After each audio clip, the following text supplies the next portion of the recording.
This episode is sponsored by the Joshua Way. If you guys are in South Carolina and looking to either A, buy a home, B, sell a home, or C, you're not a home owner, but you're looking for more information about the home buying or home owning process, and you need a consultation, visit www.thejoshuaway.com and book a consultation with my guys over there at the Joshua Way.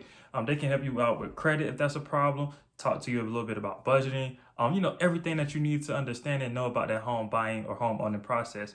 Go ahead again, visit www.thejoshuaway.com. Aim for the stars, never stop at the sky. Anything that make you better, you should give it a try. If you really want to win, you got to give it a chance. I was lost way before I started taking a stance. Money all over the world, but it's all up to you. And everything that I learned, I'ma tell it to you. You have a gift, all you need is a goal. Footsteps waiting to happen, all you need is a road. Hey, what's going on, y'all? Welcome to another edition of the Win-Win Podcast, where I interview people that are winning in either business, finance, or self-development. And I want to interview them so they can come back and tell you guys how to win in those same three spaces. Today, I have a dope guest. I met this guy a few weeks ago, but everything about him just was like, ooh, like we knew each other for a minute. So I'm going to let William introduce himself to y'all, and then we're going to hop into the interview. Welcome to the audience. Thank you, Tim, for giving me the opportunity to speak to your audience today. My name is William Sturgeon, as the caption says right here. I'm a 25-year-old single male living out in Long Beach, California. And Tim is going to be interviewing me today on the aspects of finance, insurance, and business, which before I get into my story, I'll let Tim start with some questions, and then I'll let you guys know kind of where I come from and all that. 25? Ooh, boy, we about the same age. 25 years old? You're 25? I'm 24. I'm about to be 25 this year. We need a lot more young entrepreneurs out here. We don't need to be waiting until we're 35, 40, 45 to figure it out. 19-year-olds, 18-year-olds, whoever's out there, y'all can do this today. You don't have to wait. I've been an entrepreneur since I was 18 years old. Haven't worked for a boss since that day. Because once I graduated high school, Tim, I was like, this just really ain't working for me, having to listen to other people's dreams, their values, their aspirations. I have my own goals and core values that since 18, I've been using them to my best of my advantages, at least. Man, oh my, 18? A lot of people say, oh, if I knew what I know now at 18, or if I started when I was younger, I'd be so much further ahead. Well, we got to have a good interview today. Yeah. I'm not going to tell everybody like I was doing real estate and business coaching at the age of 18. No, it was like literally starting off with something small, self-employed business like Postmating, Uber, Instacarts, where you are your own boss. You have to get yourself up every day and be able to motivate yourself. And then from there, once I got into college, I graduated in 2020, Tim. And as we all know, what happened in 2020. You say you graduated in 2020? Graduated in 2020, and that was when the pandemic happened. So I had this degree in my hands that I felt was meaningless at that point. So I'm not going to go looking for a 9-to-5 job. But literally the next position I took was another self-employed job, going door-to-door knocking and selling solar panels during the pandemic. So it's not like I had any sales experience. But again, I didn't want to go to that corporate world where I get stuck in somebody else's dream. So even I was doing door-to-door knocking during the pandemic, but Tim, I didn't make any sales. I didn't make a single sale doing that for 6 to 7 months. And you probably can already understand why. Because I live out in California. People were going through financial struggles. Right. I wasn't very good at my job because it was my first job, sales and door-to-door knocking and being a business owner in that aspect. But I was out there just trying to make a sale. So clearly everybody was sending me off. And then that brought me to where I was today. Somebody just like yourself, Tim, how I met you, somebody on Facebook reached out to me asking if I kept my business options open. And how many times have you heard that before? How many times has somebody reached out to you asking you something like that? I've had plenty of time. I'm sure everybody, even the audience, could say for themselves. There's somebody probably every day reaching out to us saying, hey, do you keep your business options open? But for some reason, that was the time after 6 to 7 months of getting criticized at the door for what I was doing. A knob turned in my head that just said, listen to them. They talked about the areas of finance and insurance. And I'm like over here thinking, I got $20 in my bank account. You want me to educate people about finance and insurance? Mm. But you know what? They kept it very simple. And that's what I want you guys to understand with entrepreneurship. Keep it simple for guys. Just tell them, hey, if it's a fit for you, great, we can move forward. But with 30 minutes of your time, be a real time waster for you and seeing if this might be something that can change your trajectory. Guys, 30 minutes changed my entire life. That was last year. Talk to him. I'm coming on my year anniversary of being in this finance and insurance business, which, like I said, I'm not an employee. I'm a partner of the firm. So I have every advantage that a business owner has, from 1099 to tax advantages, whatever you want to think about. For the last year, this is what I've been doing. And I'll let Tim go into more questions, see if we can break this down for you guys a little bit. Oh my God. So you said a lot. You said a lot, right? You started at 18. For one, I commend you for that, because at 18, I honestly wasn't 100% sure what I wanted to do. And I had a guest that I did episode with before who was like, in their 5-year plan, they did not anticipate everything that was here today.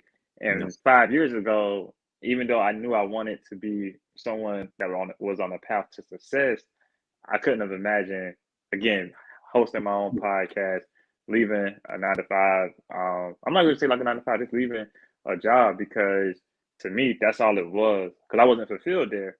Mm-hmm. So leaving there, going into full-time entrepreneurship, I honestly did not see it happening as fast as it did.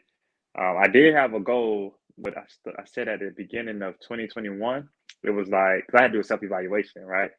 And my goal was to be a full-time entrepreneur by 25. And I was able to leave that job at 23 and then pursue this full-time entrepreneurship. So, man, when you say you have to be determined, you really do. Because again, 5 years ago, I didn't see it. But this time last year is when I saw it and I had to make a plan. Here's the thing that people don't recognize is that high school, that year age 18, it's a real, you can go one direction or you can go another.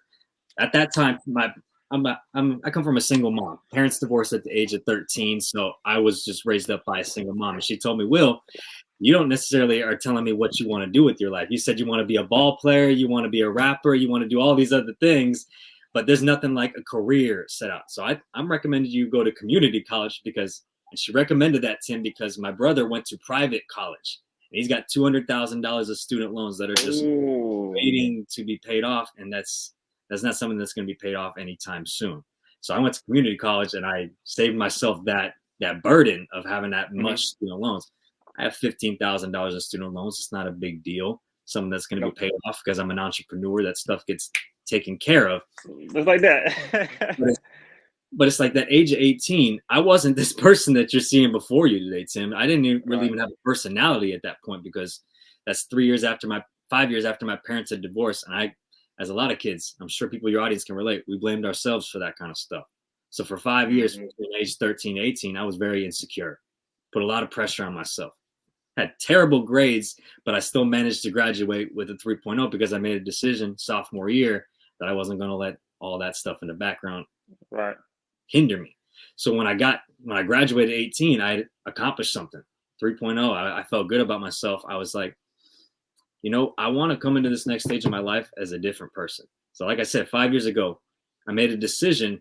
I'm going to go into a major called communications. And for the next 5 years of my life, I'm going to be in front of people, constantly publicly speaking, something we all self-diagnose ourselves with this, Tim. It's called stage fright. I self-diagnosed myself with that at age 17, 18 years old. I was the kid that didn't want to show up to class on presentation day because I didn't want to have to do my part. So I would just take the 0, or I would show up and I would give a half-assed effort. Oh, excuse me, man. I would give a half effort. I wouldn't give my best effort at the end of the day. So age 18, guys, that's a decision point. You're not going to be aligned with what you want to do at that point. You got to make a decision that you're going to grow as a person. It's not going to be like, oh, I'm going to get this job and I'm going to grow as a person. No, you got to start internally before everything else starts to transpire. So William, in that process, because it's crazy that you say you grew up in a single parent household, because I did too. And the struggles that you face coming up in just a one parent household, and the lack of exposure due to the lack of exposure you receive from just one parent versus having two is like minimal. So once you did go to college and you did get into like selling those solar panels, what did that feel like? Because I know you said you had that self doubt, you had those insecurities. When you were knocking door to door, were those insecurities still there? Oh man, Tim, they didn't disappear. Even when I started in finance and insurance, that was when my personal development journey really took off, because I was still winging it at that point. I was like, I hope that this solar job is going to be the thing that, because you can make a lot of money. You make one deal, you make $3,000. Like, oh my gosh, that was all I was thinking about, was the money, the money, and the money. If we're thinking about lack and how we don't have something, it's never going to come to you. It's always going to be just out of reach. You're always going to be just reaching for it. So I wasn't surrounding myself with the right people at that time. There were people that were very money motivated and not purpose motivated. So those insecurities weren't going anywhere, because everybody was just focused solely on the currency. So they were putting profits over passion, or actually profits over purpose. Oh yeah, because they were just telling me, with a person who had no experience, salesman, they were telling me, just go and knock doors. You're going to feel better if you just keep knocking them. That was their strategy. It wasn't like, here, let me take you into the field. We'll go hands-on together. Let me show you how I close the deal. Let me show you what I do day to day. It was more like, hey, if you keep going out there, you're going to find somebody. And it's like, yeah, we found people, but how much adversity and turmoil did I have to go through? Because it was a lot of mental fatigue. After 6 to 7 months, you don't make any money, and you're taking those hits every day from people at the doors, because they were telling me, I'm calling the police on you. Your boy was here 5 minutes ago. I'm going to sick my dog, or I'm going to get my shotgun, all sorts of things that they were telling me, Tim. So I did that for 6 to 7 months, because California, they ain't very nice out here, especially when you go door to door knocking. They already get it. Jeez. They get it all the time. They get the phone calls. They get some guy coming to their door. They get telemarketers, all sorts of things that happen. So when I'm jumping up, even if I look like this, they didn't want anything to do with me. Wow. And I honestly didn't even think about like how, before I was exposed to the insurance space, but once I was told it'd be door to door knocking, I said, no, sir. Because like you were saying, it's not the fact that I'm afraid to, hear the no. At that time, I was actually afraid of rejection, but at the same time, like some of those things that you're saying, people threatening me, people wanting to do X, Y, Z, they curse you out and stuff like that, because it does touch you. People say words will never hurt, or words don't hurt, but they really do. Now you take them home at the end of the night. That's what I found out was happening to me a lot. And I commend you for actually trying door-to-door knocking, because my friend who got me into door-to-door knocking, he also is African American, and it's worse for you guys out there. Me, it's fun. I didn't do it. You didn't do it. Told me no, but yeah. I'll get the police called on you more often than not, and that was the guy that was helping me go door-to-door knocking, training me. So it happened to us on multiple occasions. But when I would go by myself, it wasn't something that ever happened. They would just have their attitude. But people like yourself, I commend you for even trying that, because there's so much risk even doing it nowadays. Yeah, man, it's a crazy world. However, though, would you say that door-to-door knocking helped you mentally elevate, or do you feel once you got out of that toxic environment, you were actually able to reflect on yourself and then become a better you? It was the environment, but it was also, I tell people this, it was not the door-to-door opportunity or the solar panels that didn't work. It was me. I wasn't ready for that yet. I was forcing something. I'm reading a book right now, Tim, called Power versus Force. It's by David Hawkins. And it tells you whenever you need something, it's always going to be, like I was telling you before, just out of reach. But when you put yourself in the position of a purpose, of a calling, of a fulfillment, and you're out there just to provide value, all the money in the world is going to come to you. If that's what you're motivated by, just focus on the value and the education. And that's something I wasn't doing door-to-door knocking. I was still so small at the time. I just wanted the money. I wasn't caring if I was putting these people in a better situation with their electricity bill. Yeah, that was in the back of my mind, but it was never like, that's the sole reason why I'm doing this. No, the sole reason was like, I need this money. Right. And even when I jumped into finance and insurance, those thoughts were still in my head at the beginning. So I know you have a question in here. What was the most challenging part of my journey? It was me at first, because I wanted to do things my way still. And there's a system. Mm-hmm. This company's been around for 12 years. People are successful, so it works. And if you just get out of your own way, but that was something I didn't want to do at first. I wasn't there yet. But this company, we emphasize personal development, identity, self-image, and growth, because you can't make this large sum of money or get this size of money if you yourself are not that size yet. If you're still this big, there's no way you're going to get hundreds of thousands of millions of dollars. You're still too small. Right. So when you talk about that personal development side, what would you say would be the first step of becoming who you really want to become, or getting your heart right and your mind right to elevate from here, this small level, to this huge component? It's crazy because I was talking to my girl about this last night. It's a decision.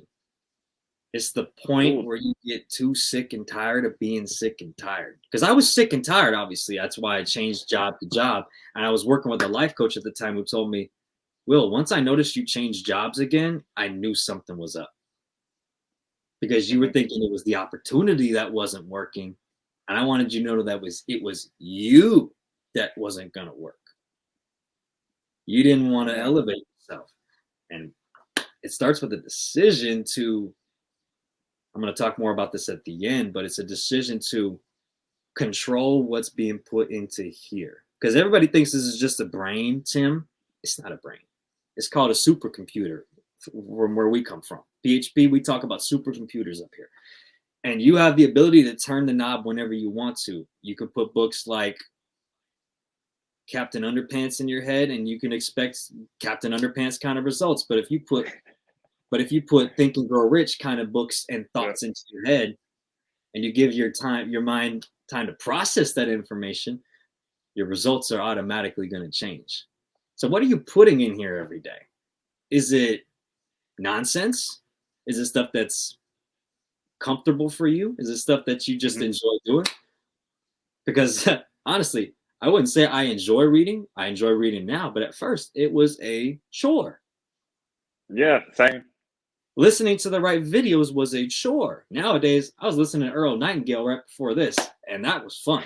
I had a lot of fun just listening to Earl Nightingale, because he said, we become what we think about most of the time, Tim. So what I'm trying to tell the audience right now is that if you're thinking about how you don't got what you want in your life, how you're lacking certain areas, how you aren't that person that you want to become, if you're thinking about that most of the time, that is who you're going to become. But what I decided to do every day was, first of all, I read every day. I listen to something every morning and every night that's going to put the right thoughts, whether it's Jim Rohn, whether it's Earl Nightingale, whether it's Bob Proctor, whether it's Eric Thomas. Literally, Eric Thomas came to our company event 3 weeks ago. We got to see Eric Thomas close. So I listened. That was surreal. Yeah, I listen to Eric Thomas all the time. And when you were talking about Mike Tyson earlier, he also came to one of our company events, came and spoke directly to us, gave us his mindset. So when I'm telling you guys these things, it's not coming from a place where I'm just swinging.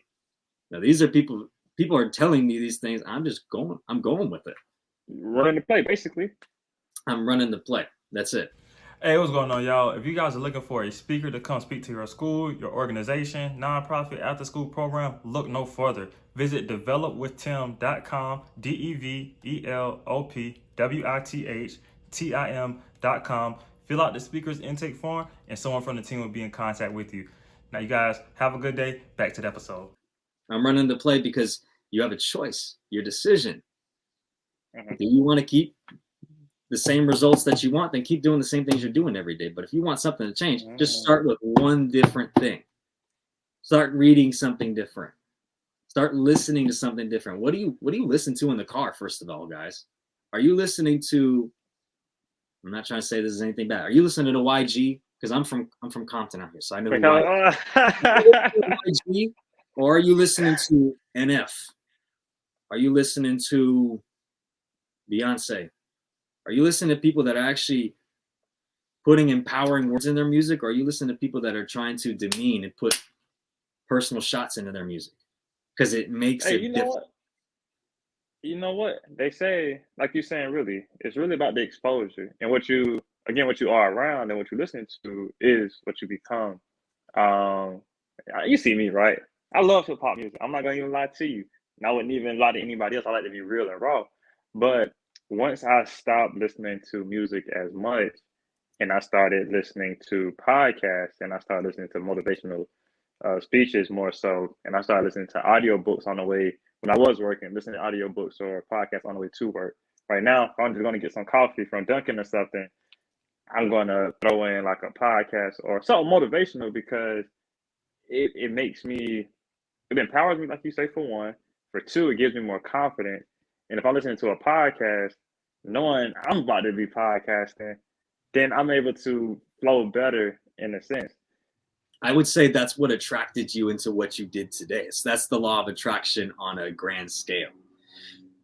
It's like, that's how it works. And I got into the law of attraction back in 2018. It's a long relationship you got to have with the law of attraction before it starts giving you what you want. People are in this country, they're so fit on instant gratification, Tim. They're not willing to even do these things for a week, let alone 1 month, let alone 1 year. Man, I do these things I'm talking about, especially what I'm going to at the end, every single day. I don't take a day off when it comes to reading, writing, and listening to the right people. Because here's a formula to success. Everybody thinks there's not, but there is a formula to success. And it goes like this. What we think becomes what we feel, becomes our actions, thus becomes our results. And once we get a result, there's going to be an action reaction. Depending on what your results are, something's going to react and bring more to you or less to you. So what are you putting in here every morning? What's going, because it's going to start with what you're thinking, and that's going to go down the path of how you feel. Because you said, when I listen to podcasts, I feel better. That was what I caught. And it's because of what you're thinking when you're getting those motivational words and inspiring words coming into your head. It puts you into a motivational, or not a motivational, a positive vibration. Yeah. That's it. That's the key. Everybody thinks it's something grand and grand scheme and so crazy. It's just, what are you putting in there? What are you putting in there? Right. So why do you feel people are so caught up on the instant gratification? I would be your thought on it. It's everywhere. That's why everybody's so caught up in it. Our parents were teaching us this. Our grandparents taught us this. And the reason why our grandparents and parents are taught this is because our jobs teach us instant gratification of a paycheck, of having a paycheck at the end of every 2 weeks. Our government teaches us about instant gratification by handing out stimulus checks and unemployment checks. Instant gratification. Okay, I feel better now. But instead of having to work for that gratification, which is not immediate, which is delayed, people don't want to work for that. And it's because of how we've been nurtured and taught from very young age. And every day people go and they decide to watch TV. They don't think that that's going to have an effect on them. But they're teaching you everything on those channels are teaching you how to feel that instant gratification, whether it's, oh, I got to go buy that basketball hoop for my son because his birthday's coming up. St. Patrick's Day is coming up. Let's get the guys together and let's go have a party. They're only trying to teach you how to instant gratify yourself. They're not teaching you how to delay gratification because they don't want you to know how powerful delayed gratification is. They don't want you to know that that's secret. If you are just able to be patient long enough to see what's going to happen, you would never want something instant ever again. So, okay, you got me hyped over here, man. So before you even get into that, think about like instant meals. You put an instant meal in the microwave. Is that something that's better than a steak that you cook on the barbecue that's literally taken 30, 40 minutes to get right? It's not going to be the same. So think about instant gratification like that. Would you rather have a warm meal in 2 minutes, or would you rather have a nice steak that's going to be beautifully cooked in the next 40 to 45 minutes? So I already had a steak. I'm gonna lie, I already had a steak, but even the burger. I'm not about to put a burger in the microwave that's raw and try and cook it that way. I'm putting it on the burner and I'm gonna flip it a few times, make sure it's crisp on both sides. Think about instant gratification like that, guys, because that's how it works in every single area. If you think about it like that. So okay, now I'm like I told some of my other guests, I have an avatar. My avatar, his name is Sammy, and Sammy, he's like he's almost where he wants to be, but he's not fully there yet. And Sammy is a person that's learning patience because he's kind of procrastinator, right? Mm-hmm. What would you tell Sammy about or what type of tip would you give Sammy to understand the process of delayed gratification, and instead of wanting things right now, wait, what type of, I guess, what would be the best advice for him in that sense? I'd give you another metaphor, Tim. It's kind of like Santa Claus. You're carrying this big sack behind you of your dreams and your goals and your aspirations. It's a big thing. You're going to have to carry a lot of weight with you, right, Sammy? It's going to take a little bit of time for these dreams, goals, and aspirations you got to get to that point. You're going to have to deliver it to everybody else in the world. Mm-hmm. Your return back. You got big dreams, it's going to be a big sack on your back. But if you got small dreams like, oh, I want to make $10,000 in a month, okay, you can get that in a year. But if you want to wait, you got big dreams and goals, that's going to be a big bag. And I like to tell people, I got big dreams, so it's not going to happen in a day. I'm carrying a lot of on my back. I like that analogy you use because it reminded me of something. I heard people say the thing that stops people from getting to $1 million in a year is 500,000. Like they get halfway there and then they'll get complacent because they feel that instant type thing. Feels too good. I didn't even think I was going to reach this point. What we teach you guys is that 500,000 is not even a lot. Do you guys understand what happened the last 2 years? Inflation went up 7% and it's still continuing to go up. That 500,000 is more like 200,000 right now, if we're being quite honest with all of you guys here in the audience. 500,000 is not the same as what it was a few years ago. $1 million is not the same as it was a few years ago. You're going to need to put more value into the marketplace before the marketplace ever gives you back your return. Same thing as the stock market. You're not going to get the same returns if you put 20 cents in as you put $50 in. Put more value into the marketplace and watch what happens. Man, this is mind blowing. Like the way you're breaking things down, it's like I know this stuff, but just hearing it again is just like it's metaphor. Right here. What makes sense to people, and this is how I describe life insurance. This is how I describe retirement to people. Retirement is like having a house. Are you going to build a house with just a roof without the foundation, or are you going to build the foundation and the roof? You got to build the foundation and a roof. Okay, so let's start with, what would you like to start with first, Tim? Start with the foundation. Start from the bottom. Let's get some life insurance in place and build your foundation. But are we going to stop at that? Are we going to stop at that? Are we just going to have no roof on your house? Before you go into life insurance, or before we go to the roof, you said life insurance is the foundation. What does life insurance provide to people? Life insurance guarantees that your family never has to go through the barbecues, the swimming pools, the car washes, the GoFundMes. Life insurance is not just for when you die, people. Life insurance is meant for you while you're still living. Life insurance, if you were ever to get sick, ill, injured, you know we're not all going to be healthy forever, right? You know you can use that money that's in your life insurance policy if you get sick or ill or injured while you're still alive. And on top of that, your life insurance policy can also serve as a pension plan. So when you reach retirement, you have guaranteed income that is not only penalty-free, but is also tax-free income. Are taxes going up or are they going down? They're going up. So if we're going to build a solid foundation, wouldn't we want to build it on some tax-free income that's not going to go away? That's right. So that's how we start the foundation. The roof is protecting what? That money. Because everybody needs to have money for when they reach retirement. So you can't just have the foundation protect this if you're not protecting that life asset that you're going to need for the rest of your life. So, okay. which I mean, we're not telling people what life insurance to get right now, but which one would you recommend, like, to be able to do all of those things? Recommend to do what exactly, Tim? So you saying that with life insurance, it's your foundation. You can have it where if you get sick, you can use some of the money. You can have it where it can also serve as like a pension plan in a sense. Which life insurance, or which, I guess, titles would be the name of those? So life insurance is always changing, Tim. It's always evolving to make sense. 30, 40 years ago, Right. what I was telling you didn't even exist.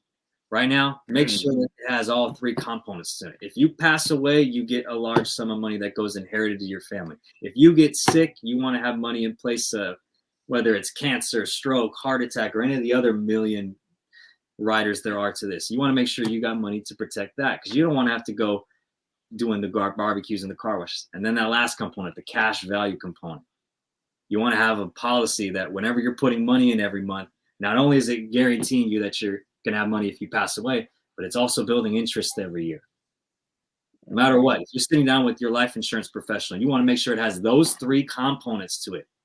Because if you're still investing in this old life insurance that says buy term and invest the difference, you're going to lose.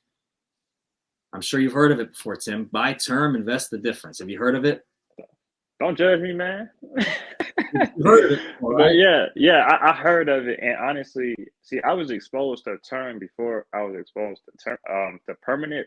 So I'm not gonna lie, I did get term. However, I am like going to get permanent life insurance too. I just have to now find a different advisor in a sense, just to like really diversify it. Here's the thing about permanent life insurance. Probably when you were reached out about it, it was probably called whole life insurance. Am I wrong? Yeah, because So, I realized it was categories. Because at first it was just called whole life, and then I looked more into it, and I realized it's just really term or permanent, and then whole life is like up under it in a sense. yeah. So To my knowledge. they had a method called whole life a few years ago, and that was just like any 401k, just like any IRA, Roth IRA. It was attached to the stock market. Obviously, people can get a lot of money if it goes up, but what happens when this stock market goes down? You lose money.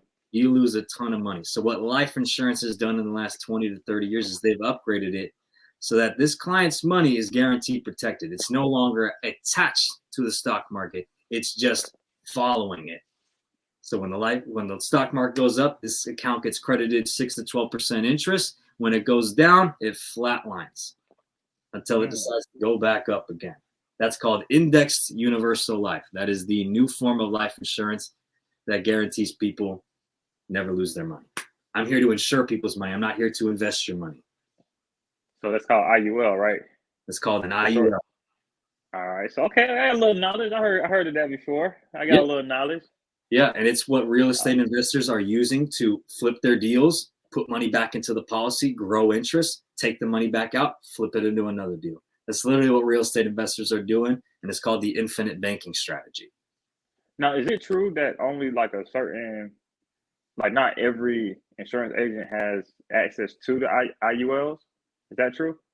As long as you have a life producer's license, you have access to the IULs. But if you have a Series 7 or a securities license, you're more in the whole life and variable account community.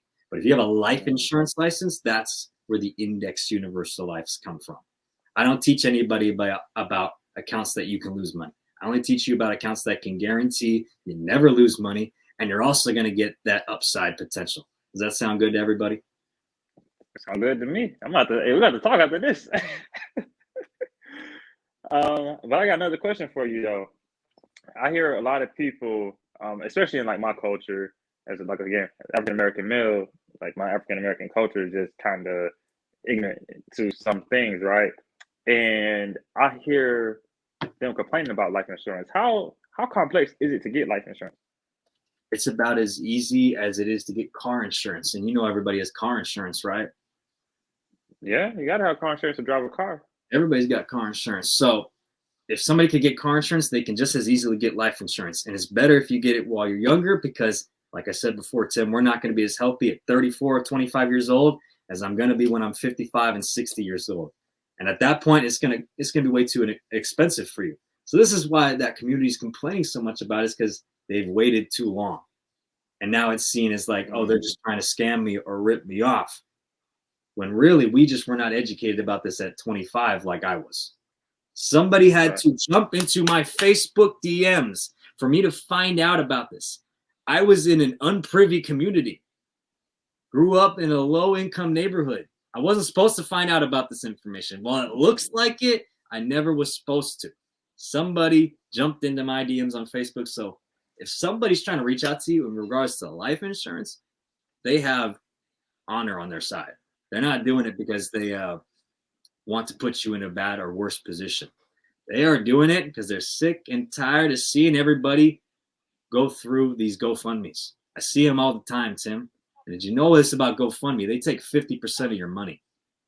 For real? 50% of your money. If you make $100,000, GoFundMe's taking 50K of that. So really, you only got 50K to bury Nancy and John.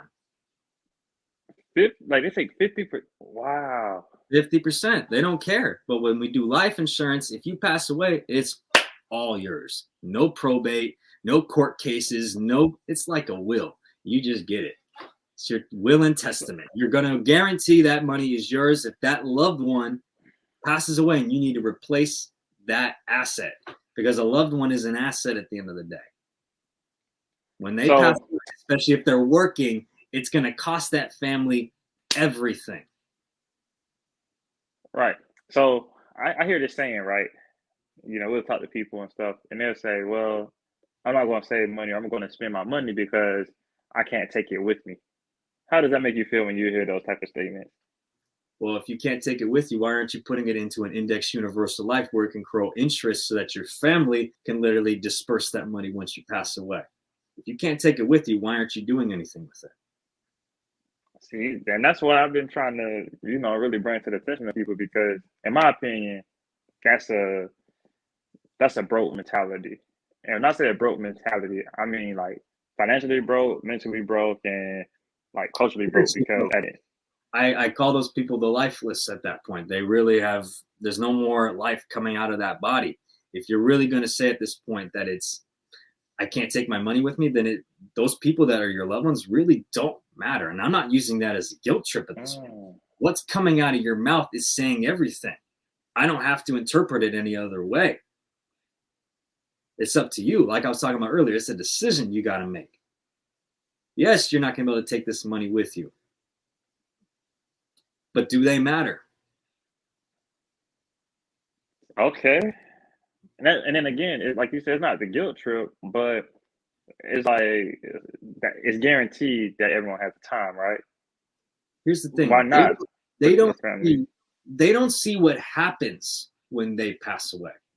Because here's the thing. We don't just insure people off of just a random number, Tim. We insure people off of a very calculated and specific number for every single person. It has to do with how much debt do you have? What kind of income are you bringing in? What's the mortgage, if you have any existing mortgage that needs to be paid off? And are there kids that need to go to college? Are there kids that need education or trade school? So we calculate this all out for those people. And if there's somebody who's got $50,000 in debt, $500,000 mortgage, and they pass away tomorrow and that spouse can't pay any of that, it goes right to them. It goes right to those people. It's like, you don't have anything in place, like a life insurance policy that can literally pay that stuff off for them right away. Obviously, they don't get you back, but they get to keep the life they had. That's what life insurance is about. You really want them to have to go through it worse without you? Is that really worth it? How does it make you feel when you picture that in your mind? Because they're going to go through it worse. And again, it's not a guilt trip. That is just the reality of what happens as soon as the main income breadwinner passes away. That's it. Oh, so that just sparked another thing in my mind. Don't you feel if more people, especially from like the lower income communities, if more of them invested in life insurance, that could impact and like closing up the wealth gap? Because like you're saying, these people from lower income, they barely have anything as is. And then if the breadwinner passes away, then they actually lose the rest. Versus having, again, if you started up when you're like 18, 19 with life insurance, and you get at a cheaper rate, and you putting money in. Then once that time comes, everything is left back to the family. Even if you left this world with only $1,000 in your savings account, but you had a $500 million policy, 500,000 or $1 million policy, then your family's getting all of that tax free. Exactly. Wow. I could actually, when we get off or we go on to a call another time, I'll actually show you how the numbers break down. I put $150 a month into my life insurance, and here's the reason why. I had the option to put in 30 or 40 because I have a very healthy body at this time. I was able to do it for 30 or 40 for the same policy that my mom is having to do for $300 a month at the age of 59. But I put 150 in because everything on top of that is going into my cash value, and it's growing that interest more and a little bit more quickly because I decided this is an investment that's going to guarantee me returns if it goes up, and it's going to guarantee me I don't lose. There's nothing else in the world that can do that for me. I go to the stock market, I'm going to lose. I go into real estate, I'm going to lose. But if I invest in life insurance, I can guarantee I'm never going to lose. Hey, what's going on, y'all? I appreciate everyone for tuning into the episode. If you guys are looking for different ways you can support the podcast, visit us on Patreon. It's Next Gen CEO, NXTGEN CEO. The link will be in the description for this episode. But again, anything you guys can do to support the podcast is very much appreciated. With the Patreon, there are a couple different tiers, so each one of them come with their own benefits. But again, go visit us on Patreon. Next Gen CEO, NXTGEN CEO. And again, appreciate you guys. Have a good one. And I get to save money on taxes, whereas in real estate and in stocks, you got to pay taxes. Unless you're structuring it properly. Man, my mind blown right now. Because this is like a secret weapon in my opinion, like you said, you weren't supposed to get exposed to this. Honestly, I wasn't supposed to get exposed to this either. And I started my investment in my IRA. I started that when I was 18, right when I graduated high school, because I wanted to take a class to understand and learn more about finances and stuff. So to hear you out here saying all of this stuff is really like confirmation that we don't necessarily have to break our backs to leave behind us a strong legacy. No. And how many people do you know that have 401ks and IRAs and Roths just sitting around right now? Because the pandemic happened, 55 million people lost their job, Tim. That's the number that we got last year. That's 1 million people a week. How many of those people do you think have 401ks, IRAs, and Roths just lying around and they have no idea what to do with them? How many people I feel have them? I feel like a few. I feel like half of them will have them. Other half of them probably took their money out. Actually, I say a third have them. A third took their money out, and another third didn't get them at all. I would say most of them took their money out, took the penalty hit, took the 30% tax hit. They took all those hits when what they could have done was rolled that money over into annuity, protect that money because it's not attached to the stock market, grow that interest, and then on an annuity, guarantee themselves lifetime income. Even if that money in the annuity were to run out, these insurance companies have a compliance in their contract that they're going to guarantee you, if you use this rider, lifetime income, whether it's $5,000 a month, $6,000 a month, whatever your policy gets you. Even if that policy runs out of money that they're trying to give you, the insurance company will back it up. Lifetime income. Man, that's a cheat code. These are cheat codes. And this is what the wealthy have been doing for hundreds of thousands of years. Annuities, you've probably heard me say it a couple times, have been around since the Roman Empire, Tim. They have not been around just for a couple of years or so, and people are just figuring this thing out. That was actually how they paid out the Roman soldiers their pensions. And obviously, they were only living to the age of 30 years old. We're living to the age of 87. Right. And we're getting older and older and older. We retire at 65 to 70. Where is that money coming from? It's not coming from pensions. It's not coming from Social Security. And it's damn sure not coming from a 401k, because that money's going to lose more than it actually gets you over the course of the lifetime. Did you know that the 401k was originally was originally created to save business owners on their tax revenue. Did you know that, Tim? I believe it because with the pensions and stuff like that, it really eliminate like a lot of the stress from the businesses, and now you're putting it into the hands of the people to invest themselves, basically. And the thing about that too is the more people that have to invest themselves, think about how many people aren't knowledgeable about investing, so they're not going to do it, and in turn they have to work. Once they turn 65, they still have to work all the way up until they pass away. And to me, that's sad because I don't want to work my entire life and not have anything to show for it at all, you know? Exactly. And that's what we're trying to bring back. That's why somebody who's 25 years old is so passionate about this stuff, because I know in 30 years, this country's going to look different, because I'm not the only 25-year-old, Tim.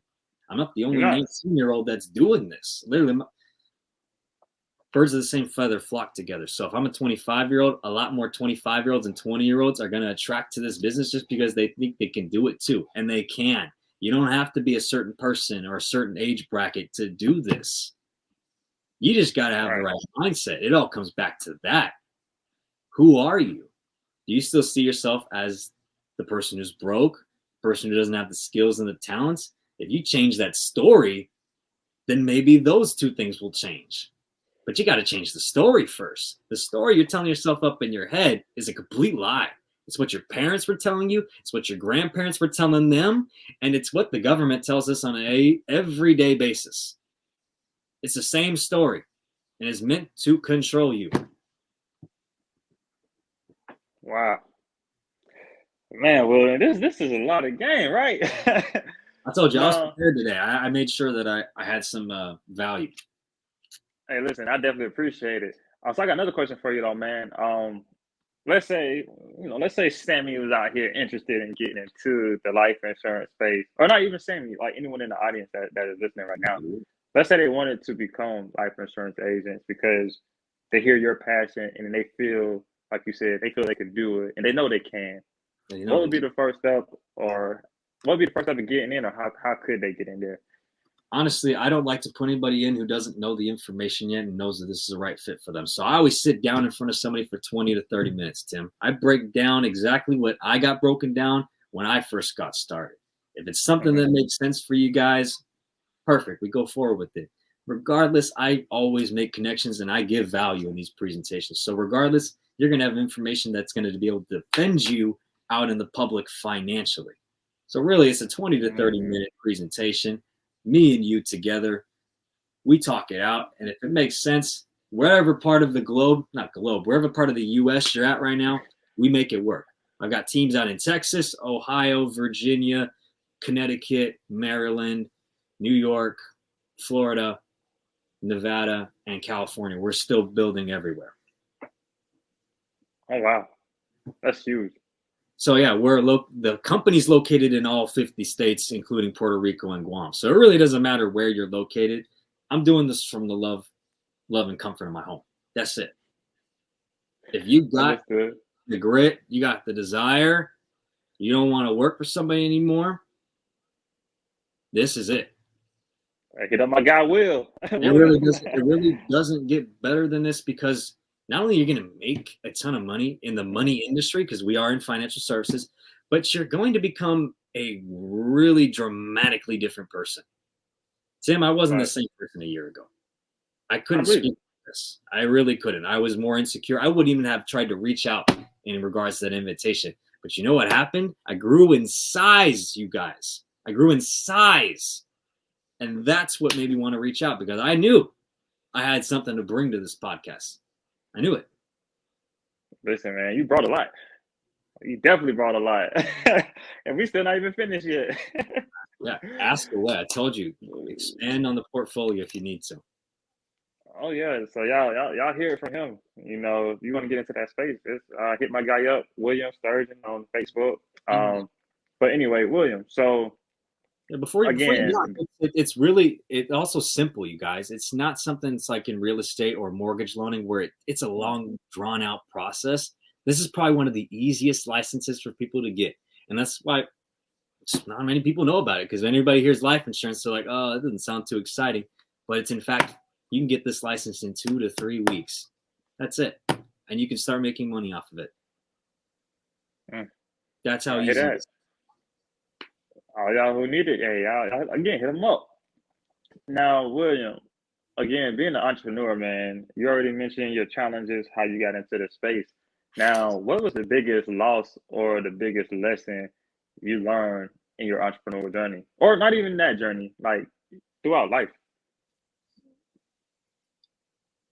Since we're on the topic of entrepreneurship, I'll continue on that. That it's always come down to my identity and me as a person, if that makes sense. The biggest loss is that the results that I was receiving was not because of the business or other people's limitations that I was trying to put on them, or the team's limitations by any chance. Like, oh, it's because this person doesn't want to do this or this person doesn't want to do that. It was because of my limitations. And it took me 25 years to realize that I was the one putting limitations on myself. And it wasn't the opportunity. It wasn't the people around me. It was Will. Ooh, that's spicy, man, because I hear that comment, like a lot of people say they're the ones holding themselves back. And again, you look at all your previous jobs, you look at all your previous relationships and stuff like that. What's the common denominator? It's typically you, right? So, man, if you don't hold yourself accountable and just to, pick your pants up and say, you know what, it was me in the past. It was me at this last job. It was me here and there. You know what? I'm about to change. I definitely commend you on that, man. Cause that takes guts and that takes a whole lot of truth and being real with yourself. Yeah, not many 25 and under people are willing to go through that ego, that stripping yourself of that ego. But I promise you guys, it's got a lot of major benefits to it because you're not having to force things anymore because you're attracting the right people that are always meant to be in your life. That's how this book, Power versus Force, is teaching me, Tim. So if any of your audience has any ambition to read books, that's a great book to start off with. It's a great book. It's very complex and technical, but take it slow. This is a book that's going to change your mentality more so than it's going to change your day-to-day activities. It's going to change the mentality of how you do things. Okay. I'm gonna have to check that book out myself because I didn't hear about it until you just mentioned it. Yeah. Or you mentioned it earlier. Now, again, because we're getting close to wrapping up at this point, you already said the best way to reach you would be on Facebook, but let's say someone was looking to purchase life insurance from you or something like that. Could they still reach out to you on Facebook, or do you have like a website or something? Yeah, I have a website. We're still working on it, but honestly, people reach out to me personally. So I can drop my contact information, my phone number, my email to anybody who wants to reach out to me directly. I don't have multiple phones. I got one phone, guys. I don't want trying to figure it out. If you want to reach me and talk about these things and see if it's something that's for you, great. I don't charge people to have a consultation with me. It's free. Mm-hmm. It's about value and education because the more information this gets out to, the more exciting it gets, the more people that are going to flood naturally to it. That's how you guys need to start treating things. Stop treating things like it's a paycheck. Treat things like it's got longer term value out of it. Because it actually does. Don't look at just the instant gratification. No. Look at it. Take the delayed gratification. Again, you got to think about it. We went through high school, so it took us 12 years to graduate, and we felt that was delayed gratification each year. If you go to trade school, if you go to college or whatever, then that's delayed gratification as well too. And that's right where I actually learned it at. Because I was ready to give up in college. I was ready to quit. Yeah. And I had a professor, or actually he was my advisor, and he became a professor. But he was like, "Hey Tim," he was like, "You got to understand, this is not a sprint; it's a marathon. You know what it is that you're going for, and you know at the end of these 4 years, you're going to have what you wanted out of this. Just stay focused. Take your time. Slow down some, and just start being hard on yourself." So I'm going to give that same advice to everybody. There's some people that take 45, 50 years. For those people that are 20 years old in the audience, do it today. There's some people that wait 30 more years from where you're at right now to figure this thing out. The sooner you figure it out, the less regrets you're going to have with your life. I like that. Now, my last question for you today, William, And we got to, and I think we got to do a part 2 because, man, this is just like so much game. Yeah, I got more. This is stuff I teach. This is not even stuff that I just teach clients and other people that are interested. This is stuff that my team is getting nurtured and exposure to every day. We have these conversations all the time. Yeah, we're in the finance game, but rarely do we ever talk about life insurance and annuities. We're talking about this first because nothing else happens without that. Facts. That's facts. So I hope I didn't steal what you're about to say or what you could say for this next question. No. I would like for you to give my audience some advice on how they could win, whether that is in business, finance, self-development, any way they can win, whether that's a quote that you like, or anything. So powerful advice you're saying, right?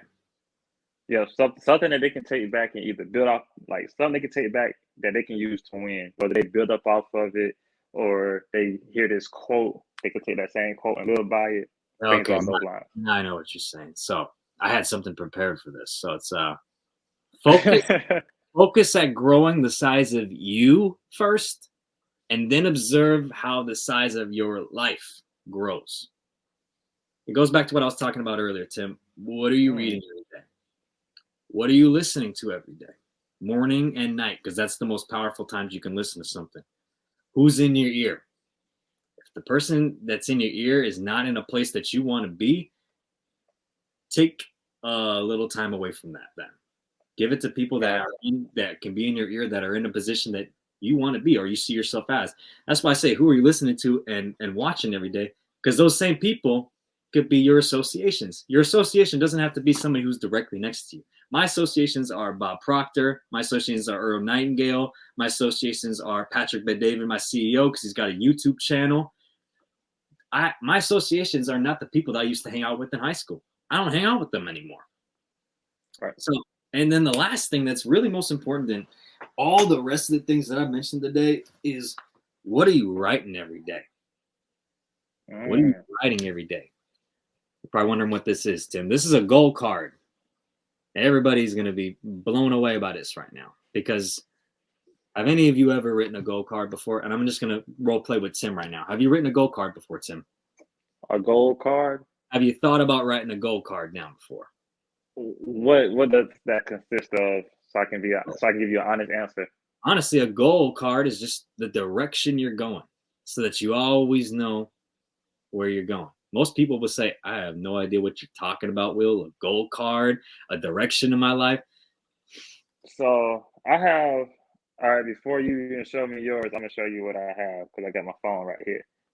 Unlike Will, I have two phones. He's trying to stun on me. But give me 1 second. I'm gonna pull mine up. And you said it's on your phone, Tim. Yes, I didn't write it down physically because no excuses. I just didn't write it down physically. But yes, I do have like my self-evaluation, and they put like where I see myself at the end of 2021 last year, by the age of 25. And what you're doing, that's good stuff. Your brain is at least processing. Yeah. But just imagine. One more thing. Yeah, go for it. One more thing. I also have an accountability partner where we meet up once a week. We have a shared Google Drive, and I put my goals in for the week. She'll put her goals in for the week. So we'll talk on Sundays. We'll both put our goals in, and then on like Wednesday we'll touch base. And then also too, along with aside of putting our goals in, we'll put when do we want these particular goals to be done. So okay, I want to have, for example, let's say I wanted to get 5 new guests for my podcast. I put find 5 new guests for my podcast by Thursday. And if I don't have it done by Thursday, then she's gonna be like, well, Tim, what have you been doing to get these 5 guests? If I actually been trying, then it's understood. But if I haven't been trying, then I have to answer to her, So yeah. So you're already doing a lot of the great things. And this is what my life coach taught me, because I was doing all those same things. I was doing it all virtually, Tim. Is she taught me, write it down every day. Write it down every day. Describe it in the present tense in the most descriptive format that you can. I know this goal card is small, but I write it in my notebook as well. This is just what I carry around with me, and I look at it anytime I get the chance, because it gives me more I automatically go in the right vibration. I know it because I've done this a long time. I know automatically, the more times I read this, I move into the right vibration. She taught me, when you're transferring the energy from your hand, your brain to your hand, into that piece of paper, that's when it manifests into reality. But if we keep just transmitting it onto the computer, it doesn't know how to get it out of it. It's stuck in here. Oh, I like that. It's not stuck when it's on a piece of paper. You used your physical hand, your brain transmitted it from your hand from your brain to your palm, and you did it with your own. You actually had to write it out, and it automatically put a stamp in your subconscious mind. I do it every single day. It brings me that much closer to my goal. Because there's people that'll be like, oh, I'll write it once a year. I'll write it once a month. I'll write it once a week. But the real difference between the people that are in the 5% of the people that make the most income in the world, they write the goal down every single day. No excuses. Every single day. I read, I listen, I get in the right people's ears, and I'm writing my goal down. All right, y'all. Y'all heard it from my guy, William. Write those goals down, manifest it, and make sure you go out there and execute. Again, he taught y'all how to win in finance, retirement, and self-development. So y'all make sure y'all tap in with my guy. If you guys would like to see any other guests, do not hesitate to let me know who those guests are, or you just send them my way. We appreciate everyone. We welcome everyone just like they're my own brother or my best friend and stuff like that. So, will you have any closing remarks you'd like to say, or was that good enough for you? I mean, that was honestly it. Thank you, Tim, for having me on the podcast today. I hope I was able to bring value to some of the audience back home, wherever you guys are located. Really, it's like I said at the beginning, it comes down to the decision. You gotta be able to make that decision because your body's gonna know it once you make that decision. And we teach our guys this all the time because you have to invest in yourself to start with the company. You got to get a license. We have virtual backgrounds and data that make it easy on you. But if you are not the one who's doing it and paying the price, you're never going to value it. So we want you to start turning that knob on your head. Turn the knob from an employee mindset to an investor mindset, to a business owner mindset. Because those are the ones that pay the price every day. That's all I got. All right, y'all. Go out there and win. We'll see you in the next episode. Hey, what's going on, y'all? I know you guys have been watching the news, and I know that you see that there's a huge bus driver shortage here in America. Now, my friends at Circle of Keys Academy has a solution to the problem. They're going to teach you step by step how you can create your own child transportation company and be a solution in your community. Visit them at www.circleofkeys.com. Now back to the episode. You have a gift, all you need is a goal. Footsteps waiting to happen, all you need is a road.